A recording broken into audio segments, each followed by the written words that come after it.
सूजी महाराज शौनक ऋषियों को यह पूरी की पूरी कथा सुनाते हैं। आनंद कर देने वाली कथा ये है। इसमें बेल जड़ों के भी अभिषेक करने की बात बताई गई है। जो लोग हाथ से पूजा नहीं करते, देखो जो लोग कभी भगवान की पूजा नहीं करते, 35 नंबर के श्लोक नंबर में बड़ी सुंदर बात लिखी है। कर पूजा निवृत्तानाम स्वभोज्यम तु निवेदयेत निवृत्ताताम परम सूक्ष्म लिंग वेमं विशेषते विभूति अर्चनम कुर्यात विभूतिम च निवेदयेत पूजाम कृत्वा तथा लिंगम शिरसा धारयेत सदा। अगला श्लोक तो ये कहता है पूजा करने के बाद शंकर जी को सिर पर रखिएगा, लगाइए। लेकिन इसमें ये लिखा है कि जो लोग पूजा नहीं करते, भगवान का पूजन नहीं करते, कर पूजा निवृत्तानाम, जिन्होंने हाथों से कभी भगवान की पूजा नहीं की, तो संत महात्मा लोगों को चाहिए कि ऐसे व्यक्ति के हाथ का भोजन न करें जो हाथ भगवान के काम में नहीं आए, भगवत कार्यों में नहीं आए। संत महापुरुष, विशेष रूप से सन्यासी लोग ऐसे हाथों का कभी भोजन नहीं करते। तो हाथ तो वही पवित्र है जो हाथ सेवा करें। सिर्फ अंगूठी पहनने से हाथ बढ़िया हो जाए, कंकन पहनने से हाथ बढ़िया हो जाए, नहीं। हाथ जगन्नाथ के हाथ बन जाए, भगवान के हाथ बन जाए। इन हाथों से कुछ ऐसा बढ़िया कीजिए, ऐसा अच्छा इन हाथों से कीजिएगा। पूजा के अनंतर शिवलिंग को सर्वदा अपने सिर पर आप धारण करें। देह धरे करे फल भाई, भजी आराम सब काम दे।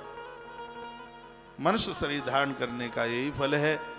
संसार में रहते हुए भगवत कार्यों को सिरोधार्य कीजिए, उन्हें माथे पर लगाइए। समाज के लिए, प्रकृति के लिए जीवन जीने की चाह रखिए। ये बेल महंत में आपने सुना है। कोटि कन्या महादानम एक बिल्व सिबार पड़म, काशी वास निवासी न काल भैरव पूजनम। जो काशी में रह करके भैरवनाथ का दर्शन करता है, काशी में रहकर, उसे जितना पुण्य फल प्राप्त होता है, अपने घर में एक बेलपत्र नित्य आप महादेव के ऊपर चढ़ाते हैं। हमारे ग्रंथों में लिखा है घर में रहते हुए भी उस व्यक्ति को काशी में रहने का पुण्य प्राप्त होता है। एक बेलपत्र, इतना तो पर डे चढ़ाइए। बेलपत्र विषम संख्या में चढ़ाइए, 3, 5, 7, 11, 21, जिसमें 2 का भाग नहीं लगता। और 108 की संख्या ऐसी है, वो सम और विषम दोनों में उसको लिया गया, उसको बहुत विशेष माना गया। 108 में 2 का भाग जाता है, 108 में 2 का भाग जाएगा। 108 बेलपत्र चढ़ा दिए तो बहुत बड़ी बात हो गई। मैंने भी 2-3 दिन पहले बोल दिया, बता दिया, बेलपत्र के 21 नाम लेकर के 21 बेलपत्रियां महादेव को चढ़ाते हैं, उनको 1.25 लाख बेलपत्र चढ़ाने का पुण्य तत्काल प्राप्त होता है।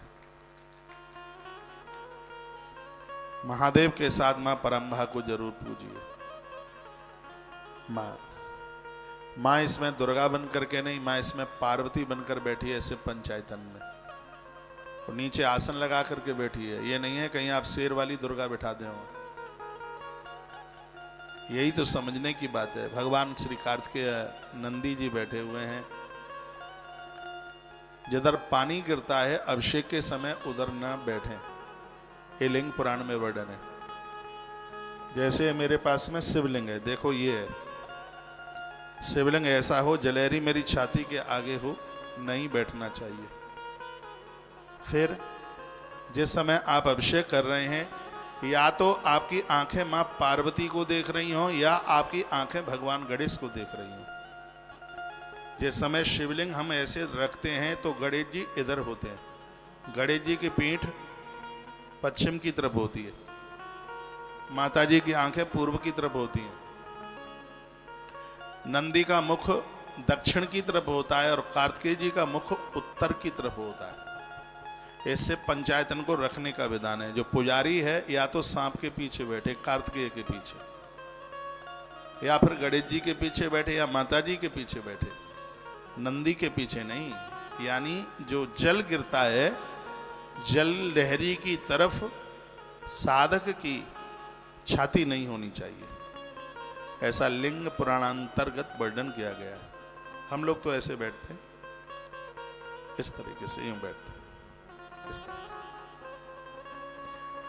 भगवान का श्रृंगार करके एक बार शिवलिंग को उठाकर माथे से लगाया जाए। यहाँ लिखा है विभूत्य अर्चनम कुर्यात विभूतिम च निवेदेत पूजाम कृत्वा तथा लिंगम सिरसा धारयेत सदा। इसको सिर के ऊपर लाकर सिर से इसको स्पर्श कराए, आनंद हो जाएगा। क्या अद्भुत अद्भुत बातों का वर्णन ग्रंथों में किया गया है। बोल भक्त वत्सल भगवान की जय हो। आप में से प्राय सबके घर में शिवलिंग है, इन पत्थर बन करके लोगों के घर में शंकर जी हैं। शंकर जी के ही रूप में है। दिक्कतें आती हैं तो तुम ही माई बाप हो, सब कुछ हो। बेटा भूखा चला जाता तो चिंता होती है, मंदिर में भूख नहीं लगता तो कोई चिंता नहीं होती। इनको प्रत्यक्ष रूप से इनके होने का अनुभव कीजिए। इनको पत्थर की पाषाण शिला नहीं, इनका होने का अनुभव कीजिए। यदि इनका होने का आप अनुभव करेंगे तो प्रत्यक्ष रूप से आपके घर में बैठकर आपके घर को काशी बना देंगे, आपके घर को ये तीर्थ बना देंगे, धाम बना देंगे आपके घर। इनके होने का अनुभव आप करें, आप बहुत बड़े वीआईपी बनते हैं। ईश्वर के साथ जुड़े हैं तो ही वीआईपी है, नहीं तो सब ठंडन पाल है, कुछ नहीं है। घर के मंदिर को अच्छा कीजिए, बाथरूम को अच्छा कीजिए और रसोई को भी अच्छा कीजिए। फिर देखो घर का आनंद। जहां लोग आकर के बैठते हैं वहां दोनों में से कोई भी कैलेंडर लगाइए। या तो वो लगा दीजिए जहां सुदामा के चरण भगवान धो रहे हैं, या वो लगा दीजिए जहां सबरी माता मेरे प्रभु के चरणों में बैठकर बेर खिला रही है, रो रही है, बैठी है। शयन कक्ष में भगवान नारायण के चरणों में लक्ष्मी माँ है, वो लगा दीजिए कैलेंडर। मंदिर में हनुमान जी पीला चद्दर ओढ़े हुए बैठे हैं, रामायण का पाठ कर रहे हैं। ये सब चीजें हमें ईश्वर से जोड़ने का काम करती हैं। तो ये बेल की महिमा, बेल का महात्म्य आप सुने। ऋषियों ने कहा सूत सूत महाभाग व्यास से नमस्तुते तदई व्यास तो ब्रोई भस्म महात्म्य उत्तम। ये सब सुन करके आपके मुख से सब सुन करके बहुत आनंद आया है, और आप हमें कुछ और भी बता देते, आपकी बड़ी कृपा होती। क्या आप पूछना चाहते हैं? नाम महिमा आपने बहुत विस्तार पूर्वक आपने सुनाई दी है। थोड़ा भस्म के बारे में और आप बता देते तो कह दिया सर्व पापा निर्मुक्तो, सभी पापों से व्यक्ति मुक्त हो जाता है। भस्म पूतांग शिव नाम जपादरा। 3 चीजें प्रयाग व्यक्ति को बना देती हैं, भस्म, नाम और रुद्राक्ष। जिह्वा पर भगवान का नाम हो, भाल पर भस्म हो और गले में रुद्राक्ष हो। ऐसा आदमी निकल रहा हो तो यहाँ इसमें शिव पुराण में लिखा है उसे आदमी मन समझो, तो उसको प्रयागराज समझो। का सीधा प्रयाग जा रहा है धरती पर चलता हुआ। जिसके कंठ में है रुद्राक्ष और भाल पर है भस्म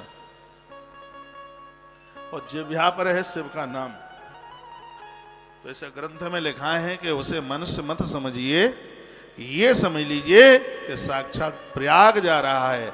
उसके घर में त्रिवेणी गंगा बहती है, त्रिवेणी बहती है उसके घर में।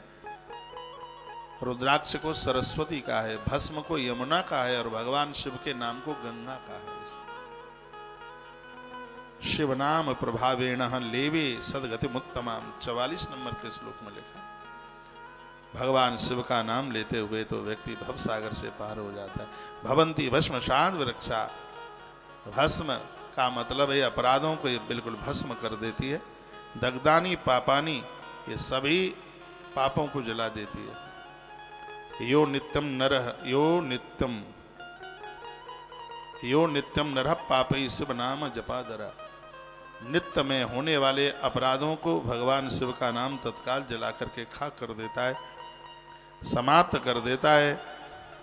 यह भस्म की बहुत बड़ी महिमा है और इस भगवान शिव की तो पूजा भस्म के बिना पूरी होती ही नहीं है। शुद्धम भस्म महात्म्यम सर्व पापान पावनम।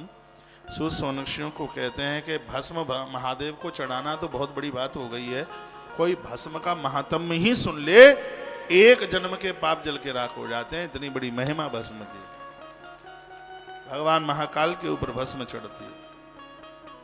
पूरी दुनिया का इकलौता देवता है जहां भोर में 3:30 बजे से भस्म चढ़ना शुरू हो जाता है। कल कुछ बातें मैं आपको बोल गया हूँ, पीछे के अध्याय में वर्णन था।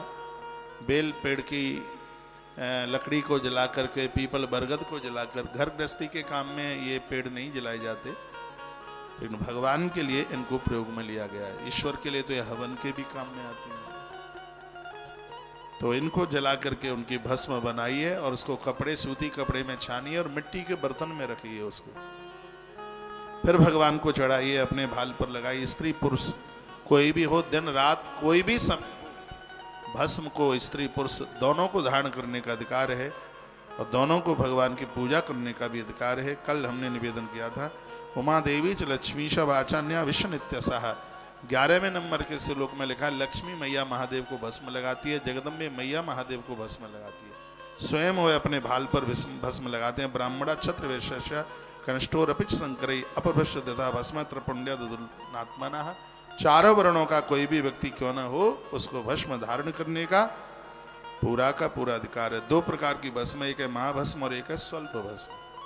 जो यज्ञ के द्वारा प्रकट होती है भस्म, उसको महाभस्म कहते हैं।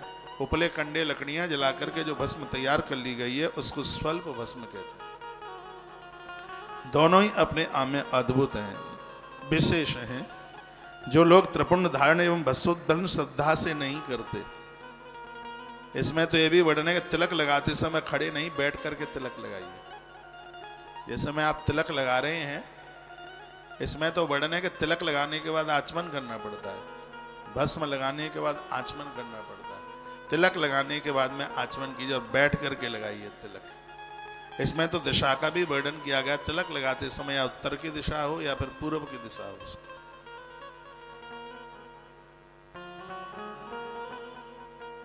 बड़ी अद्भुत अद्भुत बातों का वर्णन किया गया है। त्रिपुंडो धूलनत द्वेषो, त्रिपुंड को धूल मन समझिए, यह भगवान का प्रसाद है। यदि इसको धूल समझ लिया जाएगा तो विपरीत फलाय, चाहे इसका फल ही अपने आप में बिल्कुल विपरीत हो जाएगा। सतेन भस्मना कुरिया ललाटे तो त्रिपुंडकम यो सावधान भूताना में लोका नाम तो अमृतो भवेत, अमृतो भवेत। जो लगाते हैं उन्होंने तो समझ लो कि अमृत पी करके चल रहे हैं। जो इसका अपमान करते हैं वो धरती पर जिंदे रहने पर भी मरे मुर्दे की तरह हैं। ऐसा इस ग्रंथ में वर्णन किया गया है। भस्म की महिमा में, भस्म के महात्म्य में ऐसा कहा गया है, यस्मिन देशे वसे नित्यम भूत शासन संयुतम सर्वतीतस्य कर्तव्य सानिध्यम क्रियते सदा। जिस देश में भस्म लगाने वाले लोग रहते हैं, उस देश में संपूर्ण तीर्थ वास करते हैं। संपूर्ण तीर्थों का होने का अनुभव उस देश में होता है। जहाँ जिस क्षेत्र में, जिस देश में भस्म धारण करने वाले लोग रहते हैं, तस्मात् तीर्थम समागता, संपूर्ण तीर्थ वहाँ चल करके आ जाते हैं। पापान्वित तो शुद्धात्मा, तो पापी लोग भी शुद्ध पवित्र हो जाते हैं। बहुनात्र किमुक्तेना धार्यम भस्म सदा बुधई लिंगार्चनम सदाकारम जप्यो मंत्र षडाक्षरा। ये पंचाक्षर मंत्र में ओम लगा दो तो षडाक्षर हो जाता है। इसमें वर्णन किया कि शंकर का जो पुजारी है, उसे भस्म धारण करके ही लिंगार्चन और भस्म धारण करके ही षडाक्षर मंत्र का, पंचाक्षर मंत्र का जप करना चाहिए। यह भस्म की इतनी बड़ी महाराज महिमा का वर्णन किया। भस्म धारण महात्म्यम न सक्यम परिभाषितम। सूजी महाराज कहते हैं कि इस भस्म की महिमा को तो 100 साल तक इसकी महिमा का वर्णन किया जाए तो भी महिमा इसकी पूरी नहीं हो पाएगी। श्रियोत विदभा बाला प्राप्ता पाकिंड का स्थिता।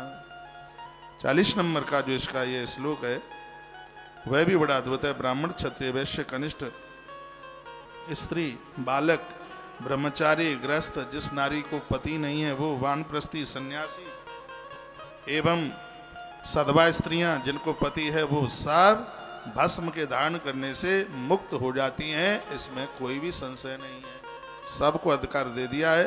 40 और 41 नंबर का श्लोक है। ब्रह्मचारी गृही वन्य सन्यासी क्षत्रिया वैश्या शूद्राश्चापि शंकरा श्रियोत विधवा वाला प्राता पाखंड कास्तथा नार्यो भस्म त्रिपुंडा मुक्ता एवं संशय। नारी भी इस भस्म को धारण करेगी, मुक्त हो जाएगी, इसमें बिल्कुल भी संशय नहीं है। किसी भी प्रकार का इसमें संशय नहीं है। ज्ञानी अज्ञानी मूर्ख विद्वान जो भी कोई है, इस भस्म को धारण करेगा सबका कल्याण हो जाएगा। दिग्भस्म रहितम भालम, ये बहुत प्यारा श्लोक है, 45 नंबर का श्लोक है इसी अध्याय का।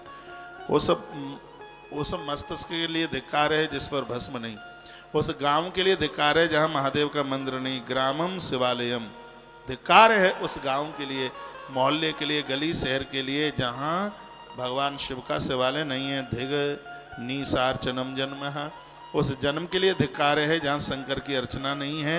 विद्याम शिवाश्रयाम, उस विद्या को भी धिक्कार है जो विद्या महादेव से जोड़ने वाली विद्या नहीं है, वो विद्या भी बेकार है।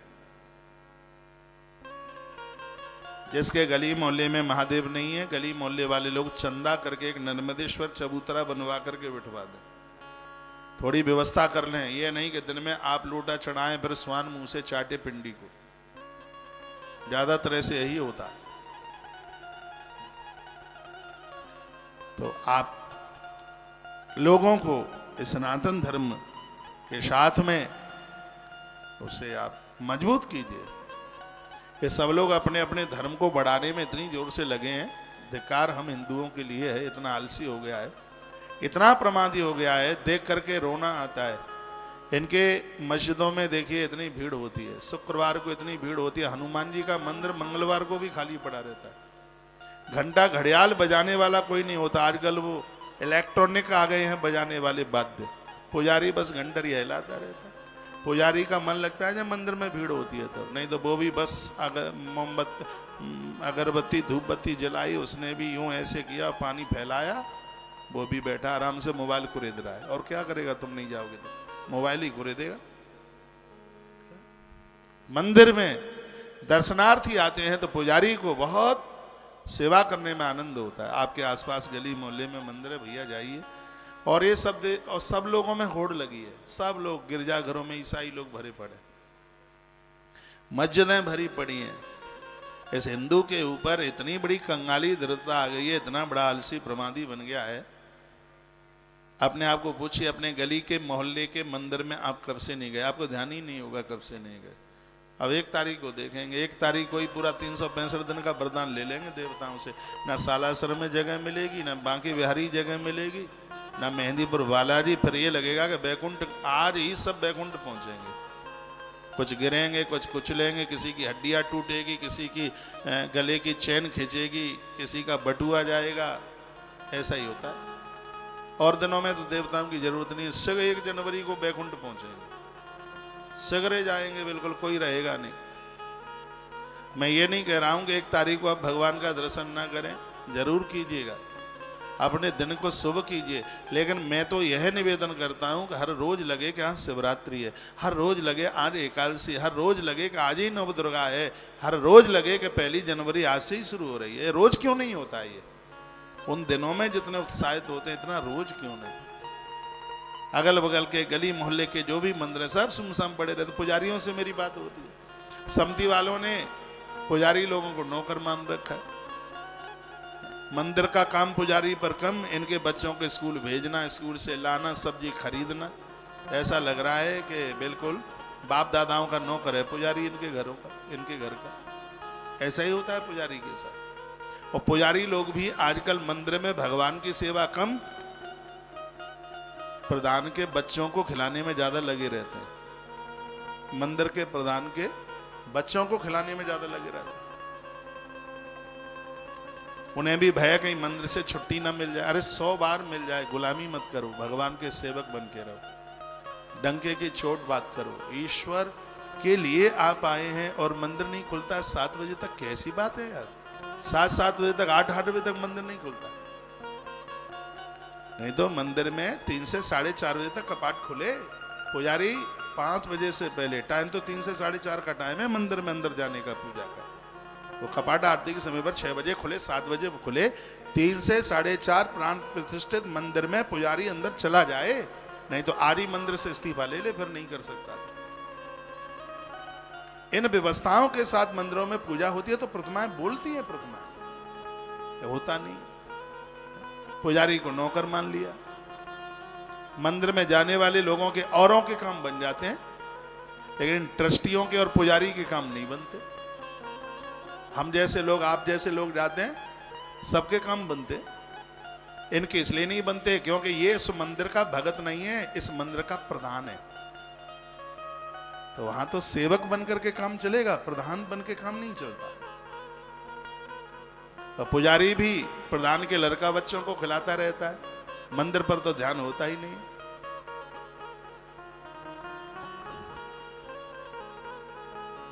मैं टंच नहीं कस रहा हूं और मैं ज्यादा वही बोलता हूं जो मैंने देखा है। सनातन धर्म मूर्छा में पड़ा है, इसको खड़ा कर लो कैसे भी। सनातन धर्म रूपी लखन को मेघनाद जैसे लोगों के द्वारा मूर्छा आ गई है, इस मूर्छा को हटाने के लिए हनुमान बन जाओ, जरूरत है हनुमान बन। राम का रोना तो सबने सुना, अंगद ने, जामवंत ने और द्विविद ने सबने सुना, लेकिन लक्ष्मण को खड़ा करने के लिए कोई हनुमान खड़ा हुआ है। आप हनुमान की तरह खड़े हो जाइए। सनातन के लक्ष्मण को बचाना बहुत ज्यादा जरूरी है। लक्ष्मण नहीं होगा तो दुराचारी मेघनाद हावी हो जाएगा। राम को लक्ष्मण की जरूरत है, हमारी और आपकी, हमारे धर्म को जरूरत है, आवश्यकता है। आइए मैं प्रसंग को थोड़ा और आगे बढ़ा लूं। वर्णन इसमें किया गया था कि जो इस भाल पर चंदन नहीं, त्रिपुंड नहीं, तिलक नहीं, क्या है बेकार है। जिस गांव में शिवालय नहीं, शिव की अर्चना नहीं जीवन में, वो जिंदगी क्या है, कुछ भी नहीं है, बेकार। जो विधि पूर्वक भस्म से त्रिपुंड धारण करता है वह महापातक उपपातकों से छूट जाता है। श्लोक नंबर 52। त्रिपुंडम कुरते यस्तु भस्मना विधि पूर्वकम। इसकी विधि क्या है? थोड़ा सा पानी डालिए, उसमें बाष्पेशन पर खड़े होकर के त्रिपुंड मत लगाइए, अच्छी जगह, पूजा की जगह बैठ करके, भगवान की तरफ मुख करके। बहुत लोग बाष्पेशन के सामने खड़े होकर आगे शीशा लगाए, वहां लगाएंगे त्रिपुंड चंदन, और बचा हुआ जो हाथ के ऊपर चंदन है, त्रिपुंड है, और वहीं बाष्पेशन के पानी से धो लेंगे और वो सीधी सामग्री गटर में जाती है। और ये ऐसा ही होता है। पूजा का पानी हमने लोगों को बाथरूम में डालते हुए देखा, अपराध है। पूजा का पानी पेड़ों में डालिए। तुलसी को छोड़ करके सभी पेड़ों में डलता है पूजा का पानी। पूजा का जो जल है उसमें डालिए। अर्घ सूर्य भगवान को देते हैं, शुद्ध स्वच्छ जगह नहीं है, लोगों के पाम पड़ते हैं, तो एक पतीला रखिए, एक बर्तन रखिए, उसमें अर्घ दीजिए, फिर उस जल को किसी पेड़ में ले जाकर के डाल दीजिए। सूर्य भगवान को अर्घ तुलसी में नहीं डलता। सूर्य नारायण को अर्घ दें, सबके पाम न पड़े, एक पात्र रख लें, उसमें अर्घ दे दें, उसके बाद किसी पेड़ में वो जल को डाल दें, आनंद हो जाएगा। और भी बड़ी अद्भुत बात कही गई है। कहा गया भस्म के धारण करने से तत्क्षण पाप राशि से छुटकारा यह जीव पा जाता है। 53-54 नंबर के श्लोक में वर्णन है। ब्रह्मचारी ग्रस्तो वा वानप्रस्थो था यति ब्रह्मशास्त्र विशूद्रा तथा नेपतितांदा उद्रूलम त्रिपुणम च धृत्वा शुद्धा भवन्ति च भस्मनो विविधा सम्यक पाप राशि विवाय च। यदि इसको एक विधि पूर्वक धारण कर लिया जाए तो पापों की बहुत बड़ी राशि भी समाप्त हो जाएगी। भस्म धारण करने से कौन कौन से पाप समाप्त हो जाते हैं, सुनो। कौन कौन से पाप समाप्त हो जाएंगे इसके धारण करने से? गौवध, अश्ववध, गैया का वध, स्त्री का वध, किसी जवान वीर का वध, इतनी बड़ी हत्याएं इससे समाप्त हो जाती हैं भस्म के धारण करने से। लिखा है ना, भस्मधारी विशेषेण स्त्री गौ हत्यादि पात गई, वीर हत्या अश्व हत्या मुच्यते नात्र संशय। ये हत्याएं बड़ी खतरनाक है।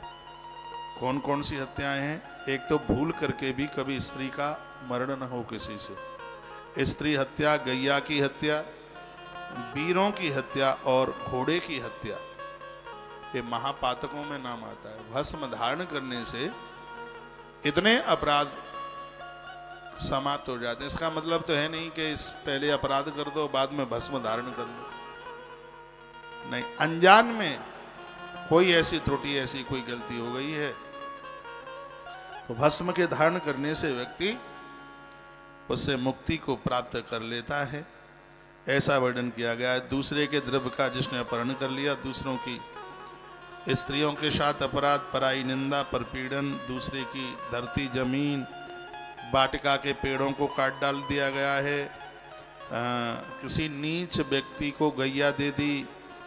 और अब मैं क्या बोलूं, इसमें तो ये भी लिखा है जो वर उसके अनुकूल नहीं था ऐसे वर को अपनी बेटी दे दी। तो अपराध तो इतना है कि बेटी की देह में जितने रोम है उतने साल तक नरक भोगे। लेकिन शिव महापुराण में लिखा है कि भस्म धारण करने वाले लोग इतने बड़े महापाप से वो भी बच जाते हैं। ये महिमाएं बस भस्म धारण करने।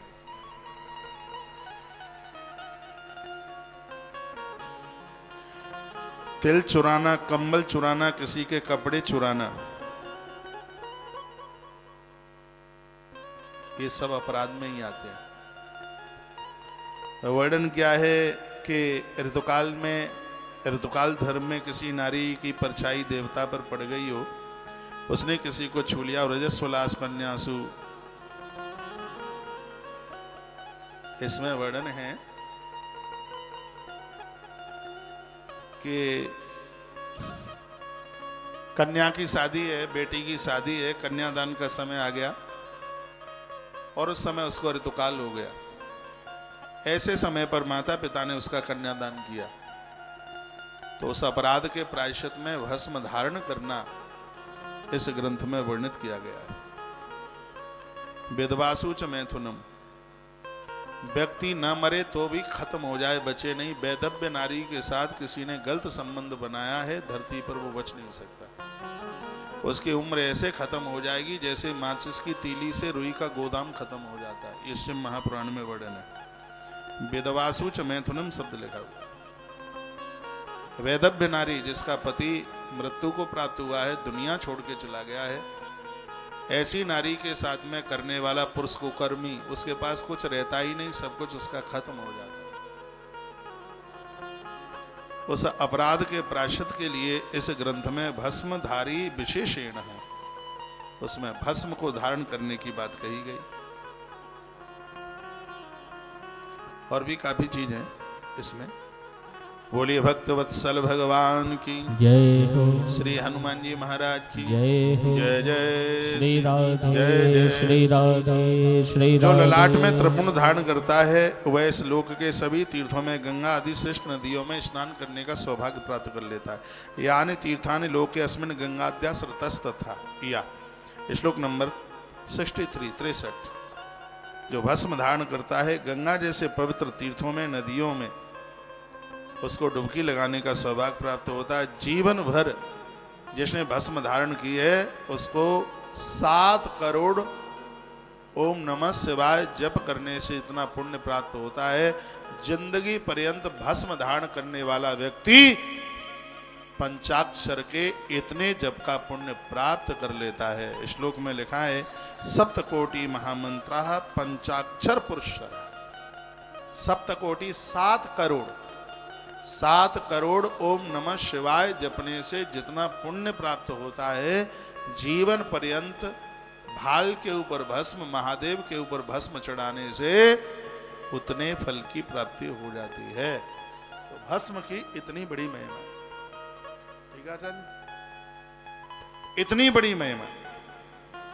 इसलिए हे सोनकसियो, समझदार लोग जो जीवन में सुख चाहते हैं उन्हें माथे पर त्रिपुंड लगाना चाहिए। इससे उसके वंश में जन्म लेने वाली भी संतानें सुख देने वाली। इसमें तो लिखा है देवानाम सर्व सौख्य करामुनि, स्वयं देवता ही उसके घर में सुख देने के लिए संतान बन के आ जाते। तो इतनी बड़ी बड़ी महिमा और अद्भुत महिमाओं का वर्णन भस्म के बारे में कहा गया, लिखा गया। बोलो भक्तु वत्सल भगवान की जय हो, हनुमंत बलवंत महाराज जय हो, आज के आनंद की जय हो, जय जय श्री राधे श्री राधे। श्राद्ध यज्ञ जप होम बलि वैश्वदेव सभी देवताओं का अर्चन त्रिपुंड धारण करने वाला व्यक्ति श्राद्ध करने से पहले, यज्ञ करने से पहले, जप करने से पहले व्यक्ति यदि भाल पर भस्म लगाता है, ऐसा व्यक्ति अपनी मृत्यु को जीत लेता है। श्लोक बोले देता हूं। श्राद्धे यज्ञे जपे होमी वैश्वदेवे सुरार्चने धत त्रिपुंड पूतात्मा मृत्युम जयति मानव। 22 नंबर के अध्याय 24 नंबर के अध्याय का श्लोक नंबर 75 है। ये श्लोक मुझे बड़ा प्यारा लगता है। मैंने बहुत समय पहले इसको पढ़ा था। हो सकता है आपके बीच में सब पुराण में ना बोला, वो बात अलग है। बोला ही नहीं है, मुझे ऐसा लग रहा है। अगाध सागर है, समुद्र है, कभी कोई कथा उसमें कोई चैप्टर सब एक बार में संभव हो नहीं पाता है। और ये मैं शिव महापुराण की कथा में 28 साल में पहली बार बोल रहा हूँ। क्या बोल रहा हूँ? श्राद्धे यज्ञे जपे होमी वैश्वदेवे सुरार्चने तत्र पुण्य पूतात्मा मृत्युम जयति मानव।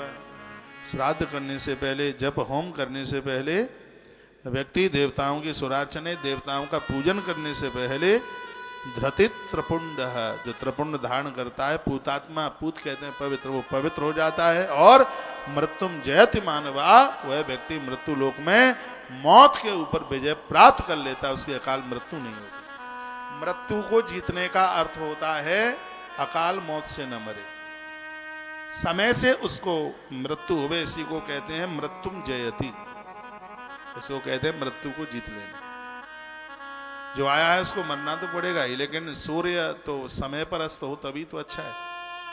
अब 7 बजे जो अस्त हो, 6 बजे अस्त हो और वो 2 ही बजे हो जाए तो भूचाल मच जाएगा। अरे यार क्या हो गया, अंधेरा 2 बजे ही हो गया है। सब काम समय से होते हैं तो बढ़िया लगते हैं। जाना तो सबको, हमें, तुम्हें और तीसरे को सबको ही जाना है, लेकिन जो समय से जाता है वही अच्छा लगता है, वही बढ़िया लगता है। समय की ही तो महिमा है। त्रिपुंड की बहुत बड़ी बड़ी महिमा बताई।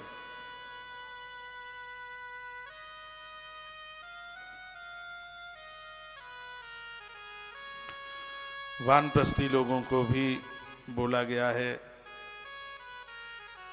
कि सन्यासी को भी बताया गया, बोला गया, बेटियों को, पुरुषों को, सब के लिए बताया गया। त्रिपुंड भस्म। हे सौनक, हमने संक्षेप में तुमसे ये बात कह दी है, यह त्रिपुंड मध्यमा अनामिका उंगली से धारण करे। इसमें लिखा है कि इसको मध्यमा और अनामिका 2 ही उंगली, त्रिपुंड धारण में 2 ही उंगली बताई हैं। तीसरी उंगली का जिक्र नहीं किया गया। श्लोक नंबर 86।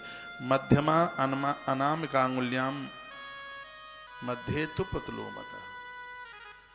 मध्यमा उंगली ये है और अनामिका ये है। त्रिपुंड लगाते समय यही 2 उंगली, इसमें इसको और इसको भी नहीं लगाने को कहा। त्रिपुंड लगाते समय यही 2 उंगलियों का स्पर्श भाल के ऊपर होना चाहिए, स्पष्ट श्लोक में लिखा है। और इन उंगलियों की महिमा क्या है वो भी बता दी गई है। हाँ, इसमें आप फिर अंगुष्ठ को, अंगुष्ठ को इसमें आप ले सकते हैं। अंगुष्ठ द्वारा इसको त्रिपुंड में, इसको आप अंगूठे को आप ले सकते हैं।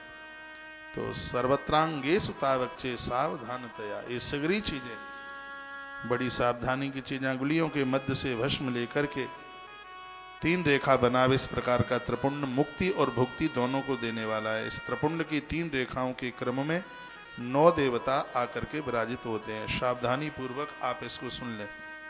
इस भस्म में गार्हपत्न अग्नि, इसमें ऋग्वेद प्रथम रेखा में स्वयं भगवान महादेव ये वर्णन किया गया है।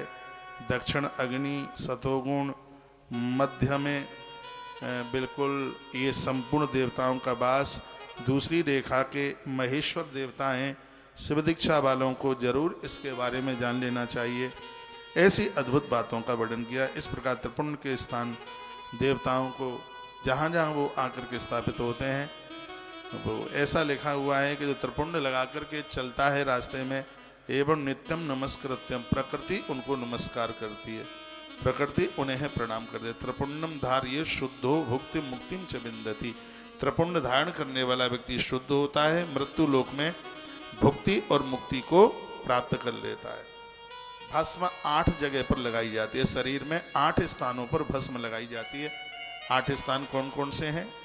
श्लोक नंबर 110 में वर्णन किया गया है। गुह्य स्थानम ललाटस्यः कर्णः द्वियमनुत्तमम् असमयुग्यम च हृदयम नाभिरित्येम अष्टकम। 8 जगह है। गुह्य स्थान पीछे लगा लें, जहां ये कमर की रीढ़ की हड्डी है, यहां पर लगा लें गुह्य स्थान। ललाट, दोनों कान, दोनों कंधे, हृदय और नाभि, ये 8 स्थान है। जहां ये पीछे जो हड्डी जुड़ती है कमर के बिल्कुल थोड़ा सा नीचे है, यहाँ एक स्थान हो गया, इसको कहते हैं गुह्य स्थान। उसके बाद ललाट माथे पर, दोनों कानों में, दोनों कंधों पर, हृदय में और नाभि पर 8 ही स्थान पर भस्म लगाई जाती है। असयुग्यम च हृदयम नाभि रित्ते व अष्टकम। 8 स्थान पर भस्म लगाने की बात कही। ब्रह्मा तथा सप्तऋषि इस भस्म के देवता हैं। 7 ऋषि उन लोगों का संग नहीं छोड़ते जो रोजाना भस्म लगाते हैं। श्लोक बोल लेता हूं। ब्रह्मा च ऋषियः सप्तः देवाताश प्रकीर्तितः। भस्म लगाने वाले की कीर्ति का वर्णन स्वयं देवता करते हैं। भस्म के देवता ब्रह्मा जी हैं और 7 महात्माएं, 7 ऋषि हैं। ब्रह्मा तथा सप्तऋषि इनके देवता हैं। अतः इन देवताओं के नाम से, इनका नाम लेकर के न्यास करके भी भस्म लगाने की विधि है। हे मुनीश्वरों, भस्म के रहस्य को जानने वाला वह बड़ा बड़भागी है जो इसके रहस्य को जानना चाहता है, इसके विधान को जानना चाहता है। ये ऐसी बड़ी अद्भुत अद्भुत अद्भुत बातों को कहा गया। कुछ लोग तो सिर में, दोनों बाजुओं में, हृदय, नाभि 5 स्थान पर भस्म को धारण करते हैं। देश काल के अनुसार यथासंभव, और आप यह करें, त्रिपुंड जरूर धारण करें। त्रिनेत्रम त्रिगुणा धारम त्रिदेव जनकम शिवम। नमः शिवाय, ओम नमः शिवाय बोलकर या महामृत्युंजय मंत्र बोल करके और इसको भस्म को धारण करने का विधान है। इस प्रकार से बात कही गई है। पितृभ्याम नमः, उमेशाभ्याम नमः, भीमाय नमः, ऐसे उच्चारण भगवान शिव के ये नाम है। इन नामों को बोल करके भस्म धारण करने की विधि को वर्णित किया गया। आइए अब हम रुद्राक्ष महिमा के बारे में चलते हैं। रुद्राक्ष के बारे में सुन लें, बड़ी अद्भुत कथा है। 2 पंक्तियां। शिवनाम होठों में रमे गयो रे। 2 ही पंक्तियां हैं, बस उसको गुनगुनाते हुए और बड़ी अद्भुत कथा की तरफ बढ़ रहे हैं। मुझे विश्वास है व्यासपीठ से जो ये विद्येश्वर संहिता का महात्म्य आप सुन रहे हैं, यह समझ में जरूर आ रहा होगा। सुनो रुद्राक्ष महात्म्यम समासात कथयाम्यम। अब आप रुद्राक्ष की महिमा सुनेंगे जो कि अपने आप में बड़ी अद्भुत है। आपको 1 घंटे में लाखों काम पड़े हों, छोड़ देना, लेकिन रुद्राक्ष महात्म्य छोड़ के मन जाना। जैसे भागवत में सुदामा चरित्र, शिव महापुराण में रुद्राक्ष महिमा, उसी प्रकार से रुद्राक्ष महात्म्य बड़ी अद्भुत कथा। इसलिए रुद्राक्ष महात्म्य सुन के जाइए। स्वर दो।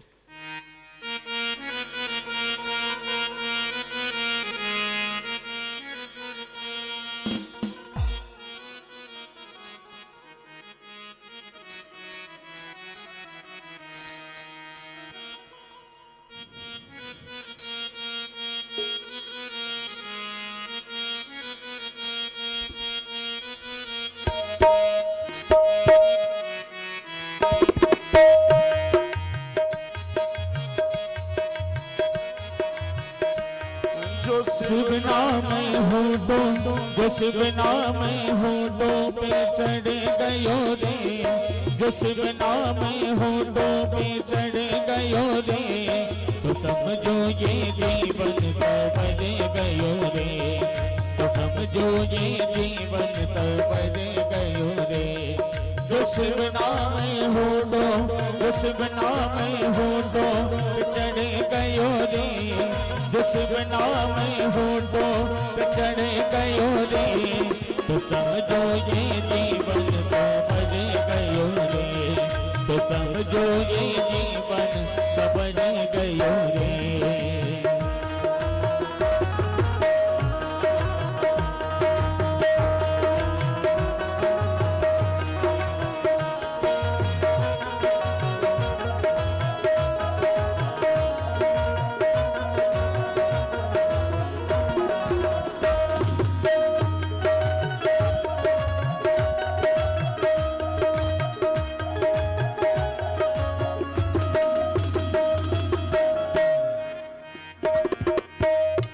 में बसा ले तो शिव का सेवाला, मन में बसा ले तो शिव का सेवाला, साथ चलेगा तेरे डमरू वाला, साथ चलेगा तेरे डमरू वाला। जो मन शिव की भक्ति, जो मन शिव की भक्ति में रम गयो रे, जो मन शिव की भक्ति में रम गयो रे, तो समझो ये जीवन सवर गयो रे, तो समझो ये जीवन सवर गयो रे। जो शिव नाम हो तो चढ़ गयो रे, जो शिव नाम हो तो चढ़ गयो रे, तो समझो ये जीवन सवर गयो रे, तो समझो ये जीवन सवर गयो रे।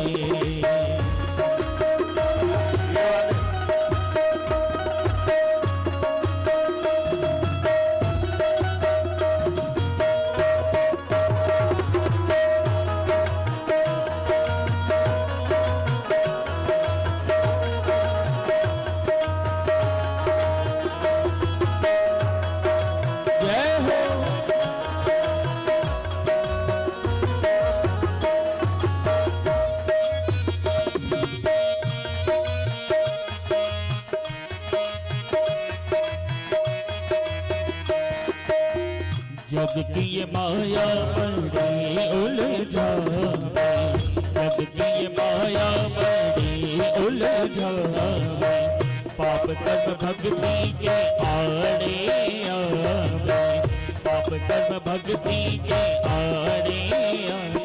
जो शिव जी ने हाथ, जो शिव जी ने हाथ पकड़ लियो रे, जो शिव जी ने हाथ पकड़ लियो रे, तो समझो ये जीवन सवर गयो रे, तो समझो ये जीवन सवर गयो रे।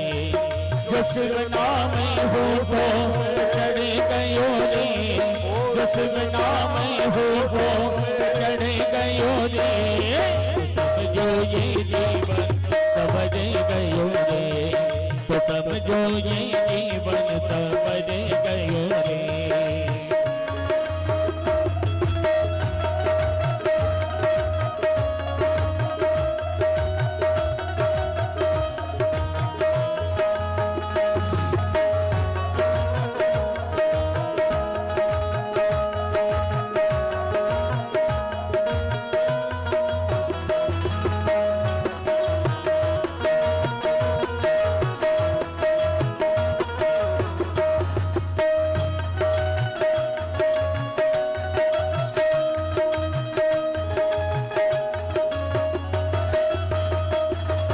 शिव जी का नाम बड़ा ही प्यारा, शिव जी का नाम बड़ा ही प्यारा, नाम ने लाखों को पारे उतारा, नाम ने लाखों को पारे उतारा।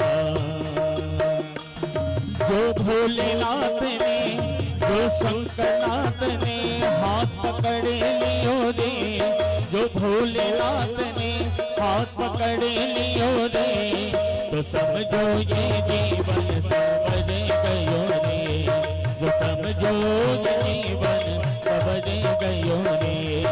जो शिव नाम हो तो चढ़ गयो रे, जो शिव नाम हो तो चढ़ गयो रे, तो समझो ये जीवन सवर गयो रे, तो समझो ये जीवन सवर गयो रे, तो समझो ये जीवन सवर गयो रे, तो समझो ये जीवन सवर गयो रे। जो शिव नाम हो तो चढ़ गयो रे, जो शिव नाम हो तो चढ़ गयो रे, तो समझो ये जीवन सवर गयो रे, तो समझो ये जीवन सवर गयो रे। जो शिव नाम हो तो, जो शिव नाम हो तो चढ़ गयो रे, जो शिव नाम हो तो चढ़ गयो रे, तो समझो ये जीवन सवर गयो रे, तो समझो ये जीवन सवर गयो रे, तो समझो ये जीवन सवर गयो रे, तो समझो ये जीवन सवर गयो रे। जो शिव नाम होठों पे चढ़ गयो रे, जो शिव जी ने हाथों पकड़ लियो रे, जो शिव जी ने हाथ सिर पे धर दियो रे, तो समझो ये जीवन सवर गयो रे, तो समझो ये जीवन सवर गयो रे, तो समझो ये जीवन सवर गयो रे, तो समझो ये जीवन सवर गयो रे, तो समझो ये जीवन सवर गयो रे, तो समझो ये जीवन सवर गयो रे, जो शिव नाम होठों पे चढ़ गयो रे, जो शिव नाम होठों पे चढ़ गयो रे, तो समझो ये जीवन सवर गयो रे, तो समझो ये जीवन सवर गयो रे, तो समझो ये जीवन सवर गयो रे, जो शिव नाम होठों पे चढ़ गयो रे, जो शिव नाम होठों पे चढ़ गयो रे, तो समझो ये जीवन सवर गयो रे, तो समझो ये जीवन सवर गयो रे। बोलिए शंकर भगवान की जय हो, हनुमान जी महाराज की जय हो, आज के आनंद की जय हो। जय जय श्री राधे श्री राधे श्री राधे। एक छोटी सी सूचना मैं आपको दे दूं। कथा अब आज के बाद 3 ही दिन की रह गई है। कल तारीख कितनी है? 11, 12 और 13। कल सुबह 9 बजे से लेकर 9:30 बजे से लेकर 10:30 बजे तक दीक्षा का कार्यक्रम है, जहां मैं रुका हूं सेक्टर 3। आगे पीछे मुझे कुछ पता नहीं है, संजय भैया बता देना, एड्रेस साहब बता देना, बाद में अनाउंस कर देना। हाँ, 1532 मकान नंबर, सेक्टर नंबर 3, आगे हाउसिंग बोर्ड कॉलोनी, इतना सा एड्रेस है। 5 मिनट का रास्ता नहीं है यहाँ से। टाइमिंग 9:30 से 10:30। संग में एक नारियल और हाथ में बांधने के लिए कलावा, ये ले आना। रात्रि को धरती पर सोना है, रात को अन्न खाना नहीं है। भूख लगे जिन्हें बहुत जोर से 4 बजे के बाद में धाप लेना। हाँ, 4 सूर्यास्त के बाद में नहीं लेना है। नियम यह है कि दीक्षा के बाद थोड़ा परिवर्तन तो हो जाए। बहनें दीक्षा लें तो डोकरी को लड़ना मत, डोकरियां दीक्षा लें तो बहू को बेटी बना करके मान के रखें। भजन करना, साधना करना, और यही सब कल्याण का साधन है, और तो सब ऐसा ही है। तो कल सुबह का ये कार्यक्रम है। आप पूछ रहे हैं कथा कौन से शहर में हो रही है? हरियाणा में हो रही है, रेवाड़ी में। जिसने हरियाणा का रेवाड़ी नहीं देखा उसने हिंदुस्तान का क्या देखा फिर? रेवाड़ी तो अद्भुत है। जयपुर से दिल्ली जाओगे तो हाईवे पर ही पड़ता है बिल्कुल रेवाड़ी। बड़े बड़े बोर्ड लगे हैं रेवाड़ी। हाँ, कोई तो हमें बता रहा था कि रेवती मैया यहीं से निकली थी, तो रेवती मैया इसका नाम रख के गई थी रेवाड़ी। अब पता नहीं है, आप जाने, मुझे तो मालूम नहीं है। हाँ, कोई तो कह रहा था बलराम जी भी यहाँ आए थे। हाँ, हो सकता है। हाँ, मैं तो कहीं पुराण में पढ़ लेता तो 4, 6, 10 श्लोक बोल करके बात करता। तो सुनी सुनाई बात है, वो तो आपसे ही सुना है। तो रेवाड़ी है अच्छी, बढ़िया, अच्छे लोग हैं, बढ़िया लोग हैं, संभ्रांत लोग हैं। तो ये सूचना है। दूसरी सूचना यह है, और यह कहना मेरे लिए बहुत ज़्यादा जरूरी है, संपूर्ण आयोजन कैंसर हॉस्पिटल के लिए हो रहा है। ये नहीं है कितनी दूर से आप कथा में आ रहे हैं और 1450 के गद्दे में ही अपनी छुट्टी करके चले जाएं। हाँ, ये गद्दा वद्दा तो टीवी के माध्यम से भी पूरा हो जाएगा। आप तो कैंसर अस्पताल के लिए जरूर सहयोगी बनिए। उसकी जमीन के रजिस्ट्री के लिए, अभी इसके 14 तारीख को रजिस्ट्री है इसकी जमीन की, तो उसमें आप सहयोगी बने, जिसमें 5,000 रुपये का सहयोग है, निर्माण में 11,000 रुपये का सहयोग है। इसके ट्रस्टी बनने के लिए 51,000 रुपया, और प्रमुख ट्रस्टी बनने के लिए 1,25,000 रुपये का सहयोग करके आपके पुरखों का नाम दीवालों के ऊपर लिखा जाएगा। इसमें आप जरूर सहयोगी बने। गौ माता के अक्षय व्रती मेंबर बनकर अपने पूर्वजों के लिए सच्ची श्रद्धा की आहुति डाल दीजिएगा। हजारों हजारों साल तक गौ माता के पेट में शेर सवा शेर भूसा बराबर जाता रहेगा, जिसका पुण्य आपको प्राप्त होता रहेगा। अपने खर्चों में थोड़ी बहुत ही कटौती करते हुए इस सेवा कार्य से जरूर जुड़ें। पैसा आपके पास होगा, लेकिन रेवाड़ी में 10 साल तक ये कथा द्वारा से नहीं होगी जो आप व्यासपीठ से। ये देखो सुन लो, ये जगन्नाथ, ये रामेश्वरम का आश्रम है जो इस समय आप टीवी पर देख रहे हैं। सुंदर सी ये तस्वीर है। रामेश्वरम में भूमि का क्रय किया गया, रजिस्ट्री हो गई है। मार्च में कथा हुई थी। भगवान भोलेनाथ की ऐसी कृपा हुई है, वहाँ एक बहुत बड़े भूखंड पर आश्रम बनने के लिए जा रहा है। यहाँ के भी ट्रस्टी बनाए जा रहे हैं। 1,11,111 रुपया आप आपके परिवार के आने वाले समय में लोग जाते रहेंगे। वहाँ पर भोजन वगैरह अपने उत्तर भारत जैसी व्यवस्था है नहीं। यही सब सोच करके एक वहाँ भी अखंड भंडारा चलना है, इसलिए इसका नाम राम रोटी रामनाथ आश्रम नाम रखा गया है। बराबर भोजन चलता रहेगा, सैकड़ों कमरे यहाँ भी बनेंगे, लोग जाएंगे, उनको रहने को वहाँ सौभाग्य प्राप्त होगा। तो ये है, ये वहीं का आश्रम आप टीवी पर आप देख रहे हैं। तो इसके लिए भी आप ट्रस्टी बन सकते हैं।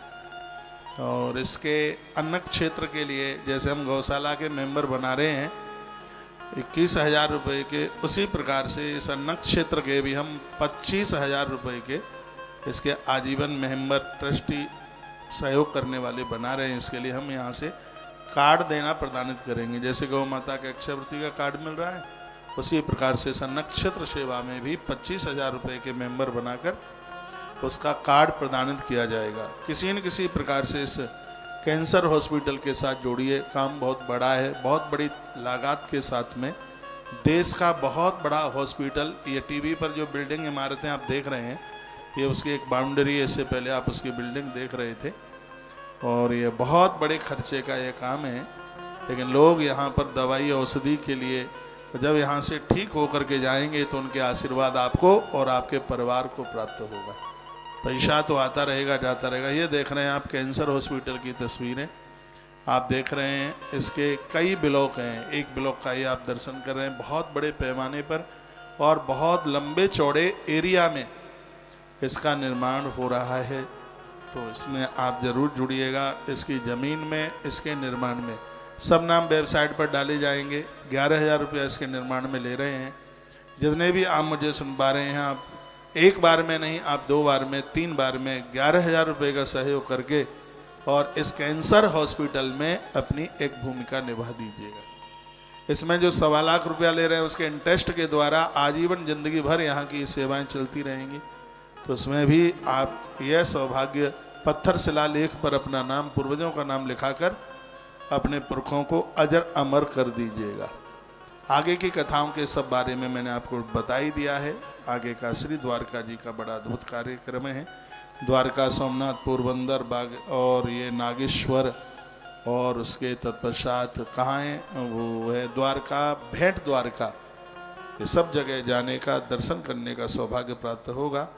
तो इसमें आप जुड़कर, आश्रम के सभी नंबर चालू हैं, आश्रम के नंबरों पर आप जुड़ करके रजिस्ट्रेशन नंबर प्राप्त कर लें। ये ज़मीन आप देख रहे हैं बहुत लंबी चौड़ी ये जगह है। बड़ा अद्भुत कार्य श्री वृंदावन की धरती पर होने के लिए जा रहा है।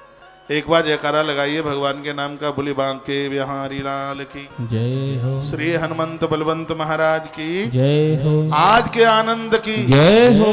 जय जय श्री राधे श्री राधे श्री राधेश्याम। सूजी महाराज अब सुना रहे हैं शृणु रुद्राक्ष महात्म्यम समासात कथयामि हम। सूजी महाराज ने रुद्राक्ष महात्म्य सुनाना शुरू किया। सुनिए, अध्याय नंबर 25 आरंभ हो गया है और लास्ट अध्याय है, ये समझ लो। विद्येश्वरी संहिता का लास्ट अध्याय, इसमें 25 ही अध्याय। सबके लास्ट में रुद्राक्ष महिमा बताई। कहा शिव प्रियतमो गेहो रुद्राक्ष पर पावन दर्शनात् स्पर्शात् जाप्यात् सर्व पापर स्मृतः। रुद्राक्ष का दर्शन, स्पर्श और जप तीनों प्रकार से जीव का कल्याण करता है रुद्राक्ष। 5 मुखी रुद्राक्ष बिना केमिकल का हो, उसके ऊपर कोई केमिकल ना लगा हुआ हो। 5 मुखी रुद्राक्ष गंगा जल में डालकर और उसको चकले पर घिस करके, पंचमुखी रुद्राक्ष यदि उस व्यक्ति को जिसका ब्लड प्रेशर ऊपर जाता है बहुत ज़्यादा, उसको एक घिस करके दे दिया जावे तो उसको तत्काल फायदा मिल जाएगा। रुद्राक्ष इतनी बड़ी औषधि है। हार्ट अटैक मरीजों को रुद्राक्ष ऐसे पहनना चाहिए जो रुद्राक्ष उनकी छाती को स्पर्श करता रहे। हृदय की धड़कनों में सुरक्षित रखता है।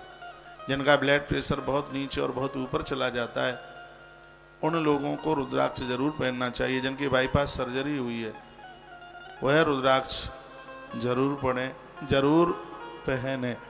स्वास्थ्य के लिए एक बहुत बड़ा आरोग्य धाम है रुद्राक्ष। इससे कई बातें लिखी हैं और ये बातें मैं आपके बीच में बोल रहा हूँ। दर्शनात् स्पर्शनात् जाप्यात् सर्व पाप स्मृता। इसके स्मरण करने से, इसे जप करने से और इसके दर्शन करने से जीव का कल्याण होता है। इतनी बड़ी महिमा है। पुरा रुद्राक्ष महिमा देवग्रे कथितो मुनि। बहुत पूर्व काल में यह महिमा भगवान शंकर ने पार्वती को सुनाई थी। सूत शौनक ऋषियों को कहते हैं कि मैंने अपने गुरु व्यास से सुनी है और अब हम तुम्हें सुना रहे हैं। रुद्राक्ष महात्म्य कथयामि त प्रीत्या भक्तानां हित काम्यया। भक्तों का परम हित करने के लिए शिव कहते हैं शृणु देवी महेशानी रुद्राक्ष महिमा। इस रुद्राक्ष की महिमा सुन लो। इसको जो सुनेंगे सुनाएंगे हित काम्या, मैं उनके हित में लगा रहा हूं, उनके कार्य पूरे होते रहेंगे। हे महेशानी, पूर्व काल में 1000 वर्ष पर्यंत जब मैं तप कर रहा था तो मैं एकाग्र भाव से जब बैठा तो अचानक मेरा मन क्षुब्ध हो गया संसार के अपराधियों को देखकर। क्या बताऊं, मैंने कुछ लोकोपकार की इच्छा से अपनी आंखें खोली और मेरे नेत्रों से जल के बिंदु धरती पर गिर गए। ये तो सब बातें लिखी हैं। श्लोक बोल दूं। स्वयं भगवान कहते हैं कि मैंने आप पुटाभ्याम चारुक्षुर्भ्याम पतिता जलबिंदव।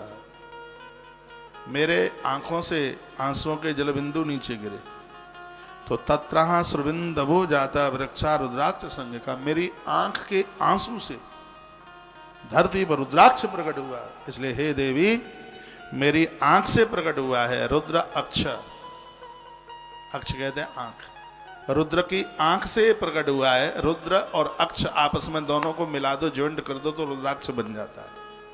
इसलिए इसका नाम रुद्राक्ष है क्योंकि ये शंकर की आंख से प्रकट हुआ है। इसके पर्यायवाची शब्द में अनेकानेक नाम है। लोग इसको भद्राक्ष भी कह देते हैं क्योंकि ये सबका कल्याण करता है। भद्रमेश कल्याण, सबका कल्याण करता है। इसकी बड़ी अद्भुत जातियों का वर्णन किया। इसको थोड़ा ठीक से आप समझ लें। महादेव की दोनों आंखों से आंसू निकले। एक बाई आंख से आंसू निकला, दुख का आंसू बाई आंख से निकलता है और सुख का आंसू दाहिनी आंख से निकलता है। बाई आंख से जो आंसू निकलता है वो छूने में गर्म लगता है। दाहिनी आंख से आंसू निकलता है छूने में, जो खुशी के आंसू होते हैं वो छूने में ठंडे लगते हैं। दुख के आंसू हैं वो छूने में गर्म लगते हैं। विश्वास नहीं हो तो रो के देख लेना। बाएं आंख से जो आंसू गिरा उससे वैतरणी बन के तैयार हो गए। अपराधी लोग, शराब पीने वाले लोग, ये जितने भी अपराधी हैं उन सबको वैतरणी में फेंक दिया जाता है। गरुड़ पुराण में बड़ी कथा आती है वैतरणी की। बहुत लंबा परिक्षेत्र वैतरणी का है, वहां नहीं जाऊंगा मैं। अभी मैं रुद्राक्ष की बात कर रहा हूं। शिव के दाहिने नेत्र से अश्रुपात धरती पर हुआ और उस आंसू से कहां कहां रुद्राक्ष तैयार हुए उनका नाम लिखा है। भूमौ गौड़ोद्भास शक्रे रुद्राक्षाश वल्लभान। मथुरायाम, अयोध्यायाम, लंकायाम, मलय तथा सेदाद्रोच तथा काश्याम देशे सुमने सुबा तथा। वर्णन किया गया है कि मथुरा में रुद्राक्ष, अयोध्या में रुद्राक्ष, लंका में, मलयाचल पर रुद्राक्ष, काशी में रुद्राक्ष के पेड़, नेपाल में बहुत रुद्राक्ष होता है। इंडोनेशिया, पूरी दुनिया में सबसे ज्यादा रुद्राक्ष इंडोनेशिया में होता है। अपने यहाँ आलू चावल गेहूं जैसे होते हैं वहां उस तरीके से रुद्राक्ष होता है। लेकिन वर्तमान समय में रुद्राक्ष बहुत बड़ा व्यापार बन गया है, बहुत बड़ा बिजनेस बन गया। अब तो फैक्ट्रियां लग गई हैं लकड़ी में से, जैसे बुरादे में से पिलाई बन रही है, लकड़ी में से रुद्राक्ष बन के तैयार हो रहे हैं। व्यापार हम जैसे लोगों ने व्यासपीठ से रुद्राक्ष की कर कर महिमा का वर्णन, ये रुद्राक्ष लोगों के लिए, उद्योगपतियों के लिए धन कमाने का साधन बन गया। बहुत बड़ा व्यापार होता है, टीवी पर खूब चलता है। एक मुखी रुद्राक्ष 2100 रुपए में मिलता है, टेलीविजन पर मिलता है। एक मुखी रुद्राक्ष की आकृति शंख के बराबर होती है तो ये पहना नहीं जाता, इसको पूजा जाता है। और आज धड़ल्ले से बाजार में 2 से 2.5-3 हज़ार में रुद्राक्ष बिकता है। 2 लाख रुपए में क्या 10 लाख रुपए में भी एक मुखी रुद्राक्ष मिल जाए तो समझ लो कि फ्री में मिल गया है, क्योंकि एक मुखी रुद्राक्ष साक्षात महादेव का रूप है। पशुपतिनाथ मंदिर में रखा है, साल में एक बार मंदिर में दर्शन होता है, ये शिव महारात्रि के समय। आइए कुछ चर्चाएं मैं आपको कर रहा हूं रुद्राक्ष के बारे में। कहां कहां रुद्राक्ष मिलता है वो बात आप सुन रहे हैं। धात्री फल प्रमाणम यह श्रेष्ठ में तो दाहर्तम, आंवले का फल जितना बड़ा होता है रुद्राक्ष के भी तरीके उसी प्रकार से लिखा है। यथा यथा लघु स्याद वही तथा अधिकम फल प्रदम, रुद्राक्ष जितना छोटे से छोटा होगा उतना ही इसका फल ज्यादा होगा। जितना बड़ा होगा उतना सस्ता, जितना छोटा होगा उतना ज्यादा महंगा। रुद्राक्ष की एक एक माला, 5 मुखी रुद्राक्ष की 20-20 हज़ार रुपए की आती है। रुद्राक्ष का एक एक दाना 50 हज़ार रुपए का आता है, एक दाना ओरिजिनल असली एक दाना। 14 मुखी रुद्राक्ष 21-22 हज़ार रुपए का मिल रहा है इस समय। 2019 में 10-11 हज़ार रुपए का एक दाने की बात कर रहा हूं। 7 मुखी रुद्राक्ष बहुत भारी महंगा है, जो यहाँ व्यासपीठ से आपको दिया जाता है, उसकी महिमा आज आप सुनेंगे। आप 4 जाति का रुद्राक्ष होता है, ब्राह्मण रुद्राक्ष, क्षत्रिय रुद्राक्ष, वैश्य और कनिष्ठ रुद्राक्ष। वर्णा गेहा क्रमात् बुधई स्वजातीयम निविद्रार्यम रुद्राक्षम बढ़ता क्रमात्। इसमें लिखा है लोग अपनी अपनी जाति का भी रुद्राक्ष पहन सकते हैं और चारों रुद्राक्षों को चारों जाति के लोग पहन सकते हैं।